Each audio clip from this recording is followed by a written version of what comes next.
అమ్మా, welcome back to Sayamma kitchen. అందరు బాగున్నారా? నేను కూడా బాగున్నాను రా. ఈవేళ స్పెషల్గా ఏంటో తెలుసా? బచ్చల కూర, పన్నీరు, మామిడికాయతో మసాలా కర్రీ. ఏమ్మా, చాలా ప్రోటీన్ ఉంటుంది.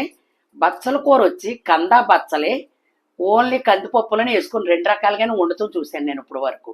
ఏమ్మా, నేను మొన్న ట్రై చేశాను. లేత బచ్చల కూర పట్టుకొచ్చారు అంకుల్ గారు, ఎక్కడ సైట్లో ఎక్కడ ఉందని చెప్పి. ఇలా వండుదాం మీకు చూపిద్దామని చెప్పి 2 బంగారం పెద్ద తీగలా తెచ్చానమ్మా. అది ఒప్పుడు చేసుకుంటే ఇలా 1/2 కేజీ కూర అవుతుంది. 2-3 సార్లు కడగండి, వేసుకుంటుంది అన్నమాట బచ్చల కూరకి. ఎందుకంటే పాకుద్ది అది పాదులాగా. దాని మీదట 2-3 సార్లు శుభ్రంగా వాష్ చేసుకున్నాను. అక్కడికి అదమ్మా ప్రాసెస్. ఇదిగో ఒక ఉల్లిపాయ, ఒక టమాటా, 4 పచ్చిమిరపకాయలు. ఇది యాగాలి.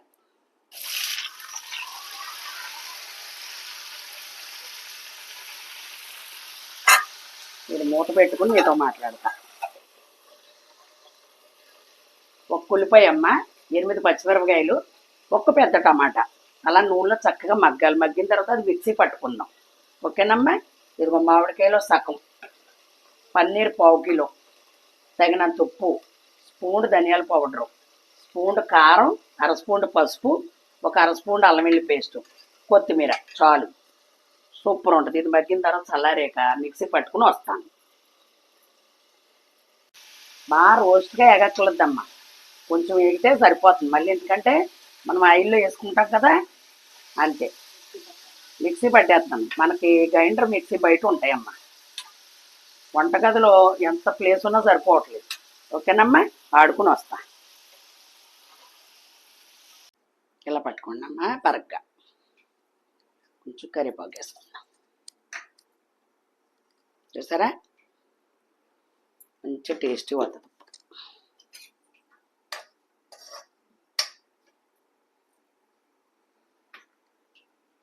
అదే మేగట్లేదు, వేసేస్తా. ఇది మళ్ళీ నూనెలో మగ్గాలమ్మా. నేను పన్నీర్ వేపేసుకున్నానమ్మా.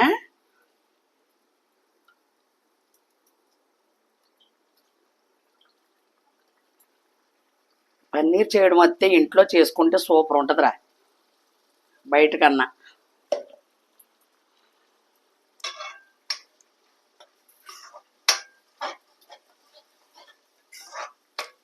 ఇది ఒక్క దెబ్బలాగా ఉడకనిచ్చి, బచ్చల కూర నూనెలో మగ్గిపోద్దమ్మా. అది బాయిల్ చేయక్కర్లేదు.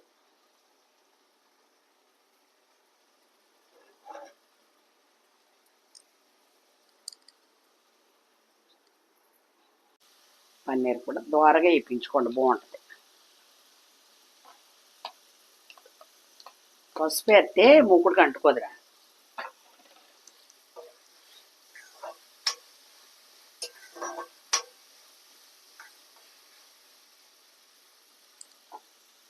మామిడికాయ వేసుకుందాం.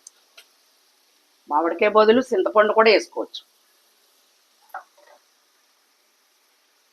ఇప్పుడు మామిడికాయ రోజులు కాబట్టి మామిడికాయ వేస్తున్నాను. ఓకేనమ్మా. ఇదిగో కొద్దిగా అల్లం వెల్లుల్లి పేస్ట్,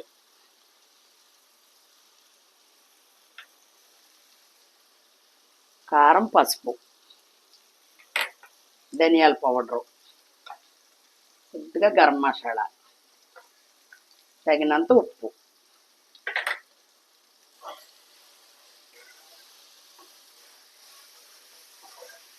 ఇప్పుడు ఈ పన్నీరు పడుతుందన్నమాట. ఈ పులుపు ఘాటు అది.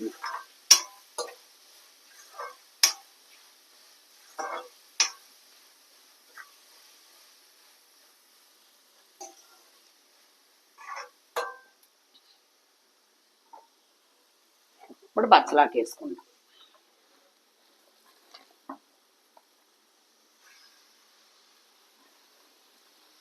మగ్గిపోద్ది, ఇంత ఉండదమ్మా. అసలు వేసవకాలం బచ్చలకు దొరకదు. మోటార్ల దగ్గర గట్టు ఉంటే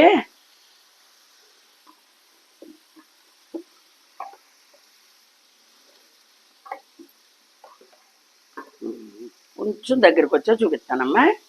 అలా మగ్గిపోద్ది కిందకి.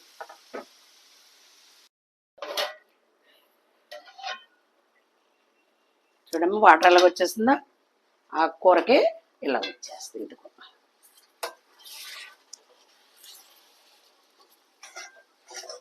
చాలామంది కంద గట్టు వండుతారు. ఇలా ట్రై చేయండి అమ్మా. ఇది తీపి ఉండదు, చప్పదనం కూడా ఉండదు. ఆకు చుక్కకూర ఒకటే పుల్లగా ఉంటుంది. అది కూర చూసారా, మామిడికాయ అత్తంలో రుచి వచ్చేస్తుంది. ఇప్పుడు కొద్దిగా వాటర్ పోసుకుంటా.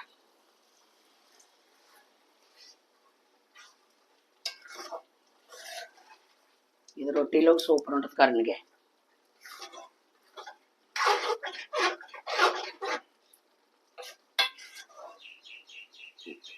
ఉప్పు అది చూసుకుంటాను.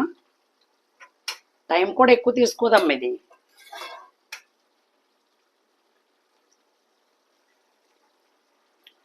సూపర్.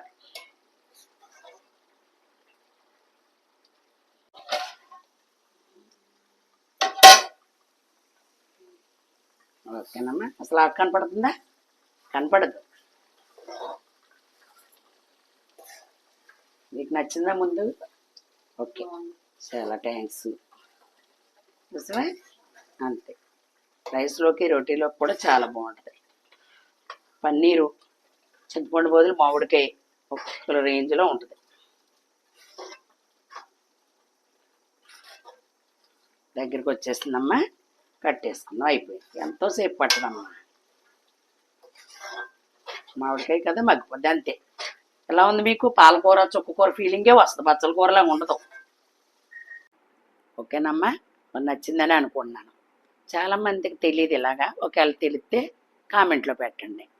ఓకేనమ్మా. బచ్చల కూర కిడ్నీలకు కూడా మంచిది, నీరుడు బంద్ అయిన వాళ్ళకి కూడా చాలా మంచిది బచ్చల కూర.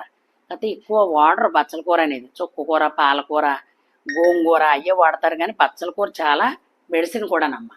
ఇలాగా టీకందులు గట్ట వేసుకుంటారు కదా, ఇలా కూడా ట్రై చేయండి. ఓకే బంగారం, పప్పులోనే కాదు ఇలా కూడా ట్రై చేయాలి మనం. చాలా బాగుంటుంది. నేను ఆల్రెడీ వండుకొని తిన్నాకే మీకు వండుతున్నాను. మరి నచ్చిందని అనుకుంటున్నాను బంగారం.